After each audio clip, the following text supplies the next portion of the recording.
Je pensais à une question de cyber-risque. Si un véhicule autonome est piraté et que produit un dommage, est-ce que vous assimileriez ça à un vol? Et donc, est-ce que ce serait une exclusion de l'intervention de l'assurance? Et donc, est-ce que c'est le fonds commun, d'après vous, qui devrait intervenir? Voilà une question que je n'avais pas examinée. C'est une très bonne question, hein, forcément. Je crois qu'il est difficile pour l'instant. Je ne sais pas si un tel piratage pourrait s'assimiler à un vol au sens pénal, parce que c'est bien ça qui est visé par la loi sur l'assurance automobile obligatoire. C'est le vol du véhicule automoteur au sens pénal du terme, c'est-à-dire le fait de s'emparer d'un véhicule frauduleusement en défaveur du propriétaire.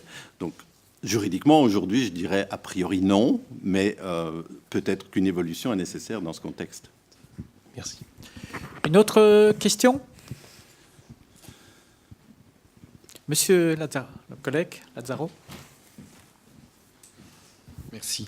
Oui, j'aurais une petite question pour les ingénieurs de ce panel. Une question sous une double forme. Alors la première, c'est, ne vous trouvez-vous pas d'une certaine manière un peu ironique qu'on exige des véhicules autonomes qu'ils produisent un raisonnement éthique et alors que dans certaines situations, dans les situations d'accident, l'être humain n'a absolument pas le moyen de délibérer et de dérouler un raisonnement et savoir qui entre le mur ou la vieille dame il va percuter.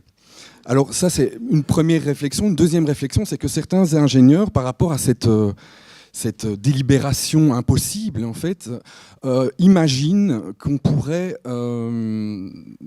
mettre du hasard dans le fonctionnement de la machine. Et donc faire en sorte que la machine décide par hasard, par un roulement de dés, de la trajectoire la plus appropriée. J'aurais voulu avoir votre avis par rapport à ça.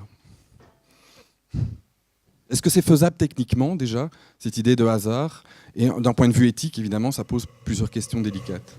J'aime beaucoup ce qui était exposé par M. Perrin ici sur les jeux sérieux, c'est-à-dire que d'avoir un apprentissage le plus complet possible. Je disais, c'était du mauvais humour à Bernard, qu'en fait la voiture qui a renversé le piéton, elle a appris qu'elle a renversé un piéton et donc elle ne le renversera pas une deuxième fois. Hein. Et donc, je pense que cette idée que vous énoncez de dire, à partir d'êtres humains qui sont en situation, des gens de pouvoir simuler un très grand nombre de situations et la présenter à des humains, j'aime beaucoup cette idée de jeu sérieux que vous avez présenté et qui permet de faire un entraînement. Et comme tu l'as dit, à mon avis, le système qui apprend ça aura une réaction beaucoup plus éthique qu'un humain qui va toujours vouloir se protéger lui-même. Hein. Donc, pour moi, la valeur de cet apprentissage par jeu sérieux, la machine après va réagir et va faire sa délibération de façon tout à fait instantanée, tandis que l'humain au volant, il va avoir un réflexe de survie simplement, et ce qui va privilégier. Enfin, voilà. Mais c'est vrai que ce que vous dites, c'est une hypothèse qui a été évoquée, hein, en particulier. Si je regarde les règles des Allemands édictées, là, parmi les 20, il est absolument exclu de faire la distinction entre différents types d'êtres humains. Et donc, d'une certaine manière, là, s'il doit y avoir à décider, ça va être le hasard. Donc, c'est une position qui peut être défendue. Alors, vous dites, effectivement, moi, j'aime pas trop qu'on parle d'éthique de la machine. La machine n'est pas éthique par définition, si on appelle... Mais de même qu'on parle d'intelligence artificielle, c'est pour ça que j'emploie le vocable éthique artificielle. Parce que on veut finalement non pas simuler exactement ce que ferait un humain, parce qu'un humain, il va réagir en fonction de son histoire personnelle, de son éducation, et ça, c'est toute son histoire cumulée qui va faire qu'il va réagir comme ça plutôt qu'autrement.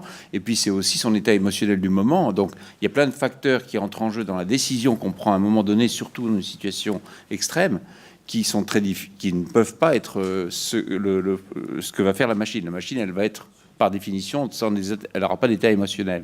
Donc, mais ce qu'on doit faire, c'est a posteriori juger de la réaction, comme on le fait pour le cas de Uber. Bon, et donc c'est le jugement a posteriori sur des situations qui ont pu être simulées, qui donnera le caractère éthique ou non de la réaction. C'est pas quelque chose qui peut être construit comme un raisonnement qui simulerait le raisonnement éthique humain. Je suis assez d'accord avec vous que tous ces dilemmes, ces traitements de dilemmes sont très artificiels et surtout dans une situation dynamique qui est le cas d'un véhicule et des situations où il faut prendre sa part de risque. Parce qu'un véhicule qui n'accepterait pas de tôle froissée deviendrait un monstre, tout simplement. Ça devient un tank qui se promène et qui va forcément faire des dégâts. Donc, il faut accepter une part de risque. Comment le véhicule qui porte des personnes à bord prend la part de risque, ça fait partie de la gestion des choses qu'il faut accepter de prendre en compte.